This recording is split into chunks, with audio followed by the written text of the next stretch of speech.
Mike, what do you think the vice president should be using as his criteria for who he should choose as VP? Well, I think what they've publicly articulated is the right thing. It's who are you comfortable with? Who would do a good job as president if something happened to me? Who can I, who shares the vision that I have for the future of the country? And I mean, those are the important criteria. And I think, Biden is probably well aware of that. And I think that's probably he's working on right now. I have, no clue, and I don't think any of us have a clue who might be the likely pick. I floated the idea with some of the Biden people that maybe you should go with Michelle Obama, and they they shot that down pretty quick and said that ain't gonna happen. But I think I think the important thing is someone that Biden is comfortable with and someone who's qualified to be president if something happens to him. I mean, it's pretty straightforward. I don't think necessarily having elected office is a measure of competency. I mean, I know Susan Rice, for example. She is an extremely qualified person. She's never run for office, never been a candidate, but she is whip smart and knows her stuff, and would be capable, in my opinion. But who knows? I mean, who knows who we're going to end up with? Yeah, Thurgood, I know you're still holding out for Michelle Obama, despite what Mike said. Is that the criteria? One criteria Mike did not mention was African American. Is that a criteria now, that it be an African American woman or a person of color? Well, I like to think that this is the right time for an historic decision like that, but I don't believe that that is a requirement for Vice President Biden's running mate selection. I think that the issues that have come to bear in the last few months that have made this a topic of discussion are important issues. I think it's pretty clear that they have significant staying power, thankfully, and there will be an opportunity for Vice President Biden after the election, if he wins, to tackle these issues directly and make appropriate appointments to the court and to the cabinet that can reflect a commitment to deal with these issues. I also think in terms of holding office, I know I've heard interesting arguments on this, that this is because of the pandemic, an unusual campaign season, and that they're not going to be rally speeches, and that's the traditional events, and maybe someone who is unproven on the campaign stump could slip in. But I think there's a significant risk in that, because if we bring in somebody who turns out to not have those skills, this is, after all, the likely standard bearer for the party in the future, and someone who's going to be we're going to expect to be campaigning and helping others win office. So I tilt toward a running mate who's got experience asking for people's votes, raising money for campaigns, and being up for vote themselves.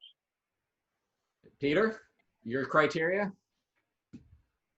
I think Mike is right that you obviously want someone ready to step in at the date. But I always look to a more practical thing, which is you want your vice president to be able to throw a punch in a political fight. Sometimes you want to defer to the vice president to take attack. Poor Hillary had Senator Tim Kaine, probably one of the nicest guys in Washington, but who couldn't throw a punch. And they had a target as broad as as Trump. I mean, how do you not hit him? But I think you want someone who can throw a punch. You want someone who has been before the public. You don't want to spend a month examining who this person is. And Mike, one question on narrative. I mean, you've talked in depth about how important it is that Joe Biden have an effective narrative, a counter narrative about what he stands for. Has he gotten there yet? And will the vice presidential choice help him get there? And should that be part of the calculus? I think he is still lacking a bit on the vision thing. I mean, I think he's done very well by just kind of sitting out, writing out things while Trump takes all the deserved criticism that he's getting on the pandemic. Biden has been doing his events and doing, whatever he does occasionally from the basement or occasionally going out into public. But he needs to articulate a stronger sense of, here's what's in it for all of us in America if I'm elected. I mean, here's how your life will be different 4 years or 8 years from now if I'm elected president. And we haven't heard a strong message around that. And of course, the vice presidential candidate carries that message. And Jason, I think it was Jason Miller from Trump's campaign said that that Biden's pick for vice president is his political will. Given Biden's age, given that Biden probably won't run for a second term if he were to win his first term, although the vice president himself didn't rule that out.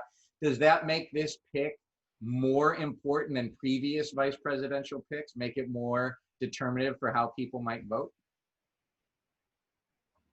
I think, of course, it does. That's going to be one of the themes of the Trump campaign. You're not really voting for Joe, you're voting for as well. Is that who you want to become president? Does she represent your values? I think it's a tough choice. I'll close on this. If there was one person in the pool that's out there, you said, who's ready to be president on day one? Who is strong on messaging? Who is a proven campaigner? Who can throw a punch? There's only one person that fits those four as far as I could tell, and that's Elizabeth Warren. Does she have a shot? Thurgood? Well, I have wondered whether that's a wise pick simply because it does look like the Democrats have a good chance of taking the Senate. President Biden would need the Senate, and to fill her seat, if she were the vice president, the Republican governor of Massachusetts would likely select a Republican to fill that seat. It would cost us a vote. So I don't, for starters, that concerns me.